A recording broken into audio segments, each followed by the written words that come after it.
حضرت ابو کبشہ انماری سے روایت ہے کہ انہوں نے رسول اللہ صلی اللہ علیہ وآلہ وسلم سے سنا۔ آپ صلی اللہ علیہ وآلہ وسلم فرماتے تھے کہ 3 باتیں ہیں جن پر میں قسم کھاتا ہوں، اور ان کے علاوہ ایک اور بات ہے جس کو میں تم سے بیان کرنا چاہتا ہوں، بس تم اس کو یاد کر لو۔ جن 3 باتوں پر میں قسم کھاتا ہوں ان میں ایک تو یہ ہے کہ کسی بندہ کا مال صدقہ کی وجہ سے کم نہیں ہوتا، یعنی کوئی شخص اپنا مال راہ خدا میں دینے کے سبب سے کبھی مفلس و نادار نہیں ہوگا، بلکہ اس کے مال میں برکت ہوگی، اور جس خدا کی راہ میں وہ صدقہ کرے گا وہ اپنے خزانہ غیب سے اس کو دیتا رہے گا۔ اور دوسری بات یہ ہے کہ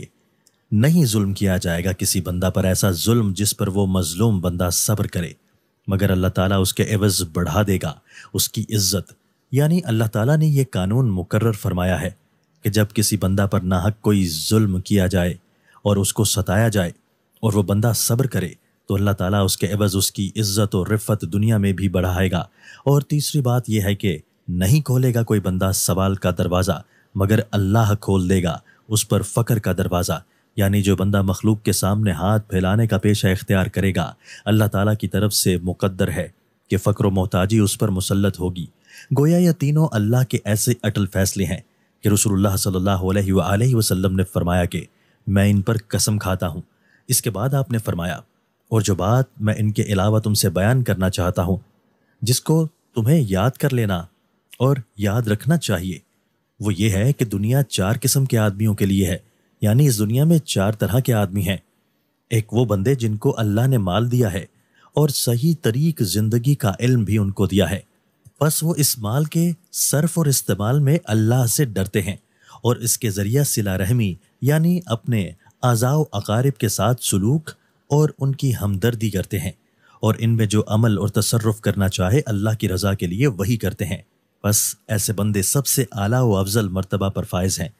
اور دوسری قسم وہ بندے ہیں جن کو اللہ نے صحیح علم اور صحیح جذبہ تو عطا فرمایا ہے لیکن ان کو مال نہیں دیا، بس ان کی نیت صحیح اور سچی ہے،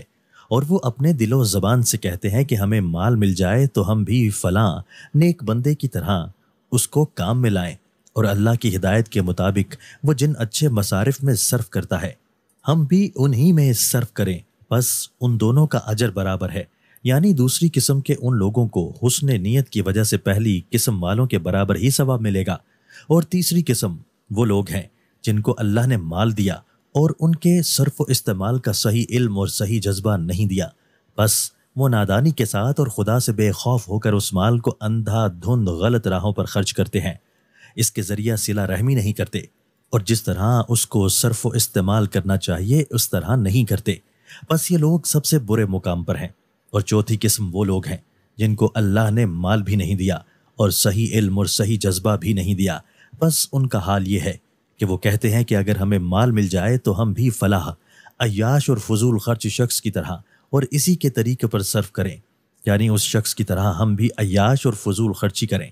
بس یہی ان کی نیت ہے، اور ان دونوں گروہوں کا گناہ برابر ہے۔ یعنی آخری قسم کے لوگوں کو ان کی بری نیت کی وجہ سے وہی گناہ ہوگا جو تیسری قسم کے لوگوں کو ان کے برے اعمال کا گناہ ہوگا۔ تشریح: حدیث میں نفس مطلب کی وضاحت ترجمہ کے ساتھ ساتھ کر دی گئی ہے، البتہ یہ بات ملحوظ رہنی چاہیے کہ برے اعمال کی جس نیت پر گرفت ہے اور جو گویا برے عمل ہی کی طرح گناہ ہے وہ عزم کا درجہ ہے، یعنی بندہ کو اس گناہ کا شوق اور اپنی طرف سے اس کے کر گزرنے کا مصمم ارادہ ہو، چاہے کسی مجبوری کی وجہ سے پھر کر نہ سکے۔ بس جب کسی گناہ کی نیت اس درجہ کی ہوگی تو اس گناہ ہی کی طرح وہ بھی معصیت ہوگی اور بندہ اس پر سزا کا مستحق ہوگا۔